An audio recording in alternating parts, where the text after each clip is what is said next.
Gelombang inilah yang menyambungkan manusia dengan sesuatu, termasuk dengan Tuhan. Melalui getaran ini, kita bisa terkoneksi dan berkomunikasi dengannya, dengan apapun dan dengan siapapun. Assalamualaikum warahmatullahi wabarakatuh. Salam sang sejati. Anda boleh bermimpi setinggi apapun dari cita-cita yang Anda inginkan. Tetapi di manakah Anda menempatkan Tuhan dalam cita-cita Anda? Walau memang ada sebagian orang menjadikan ibadah haji atau umrah sebagai impian mereka. Tetapi apakah hanya cukup dengan itu saja? Kalau kita mau jujur, seberapa dalamkah kita dalam memaknai Tuhan sebagai motivator dan tujuan dalam hidup kita? Pernahkah Anda merenungkan, bahkan untuk sekali saja, apa sebenarnya tujuan dari hidup Anda?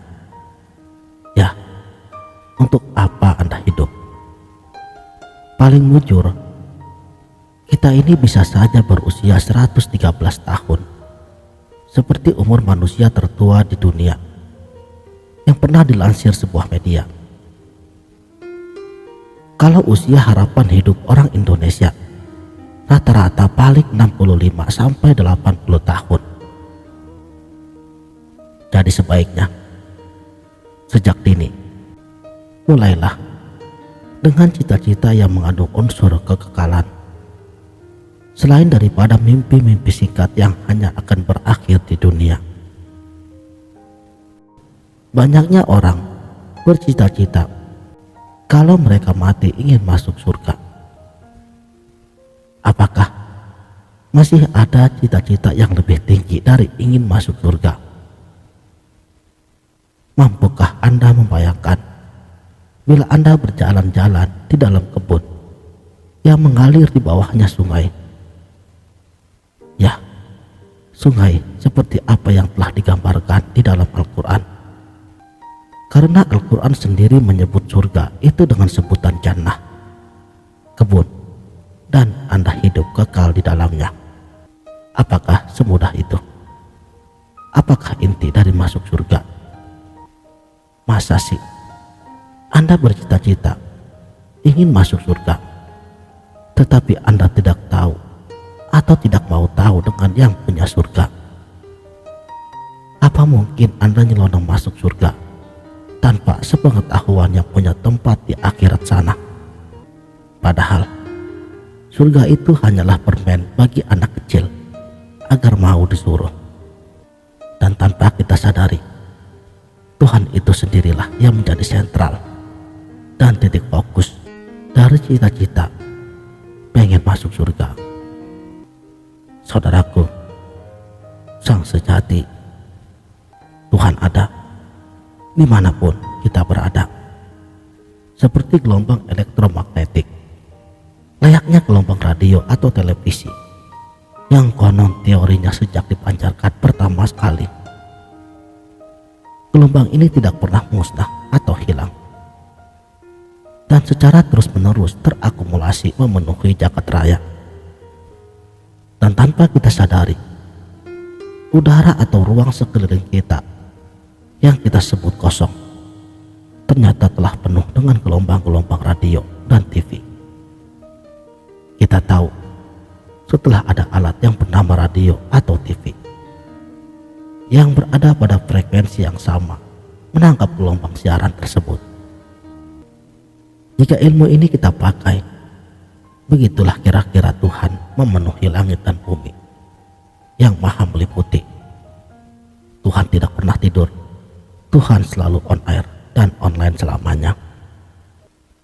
Kita tak akan merasakan kehadiran Tuhan jika tidak berada pada gelombang yang sama.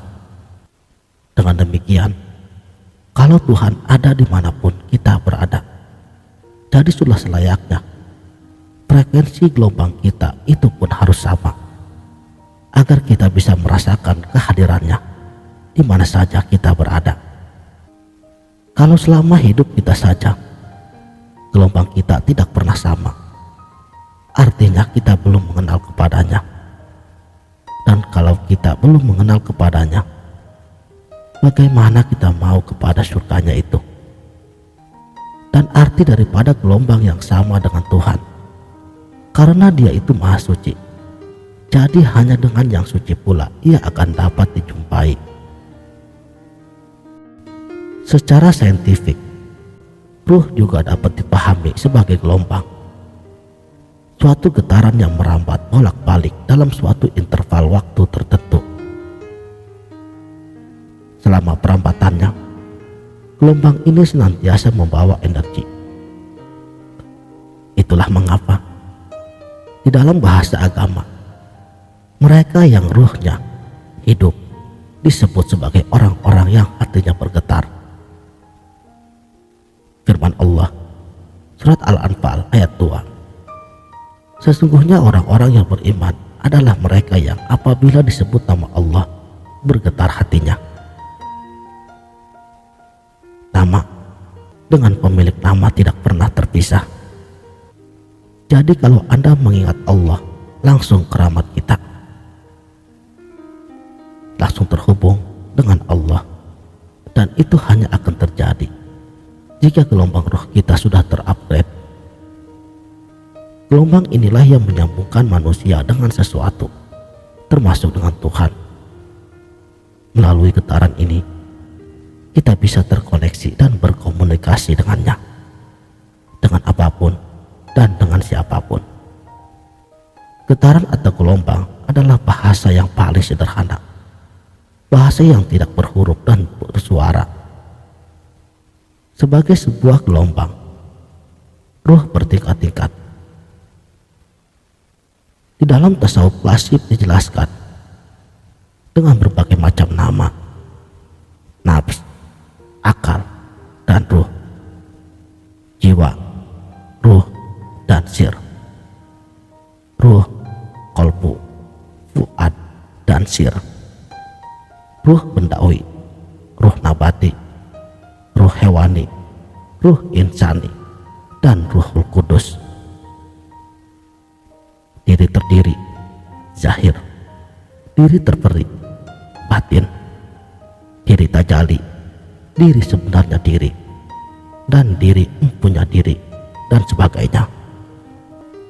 Itu adalah istilah-istilah 1000 tahun yang lalu untuk menjelaskan panjangnya gelombang atau tingkatan ruh di dalam diri kita.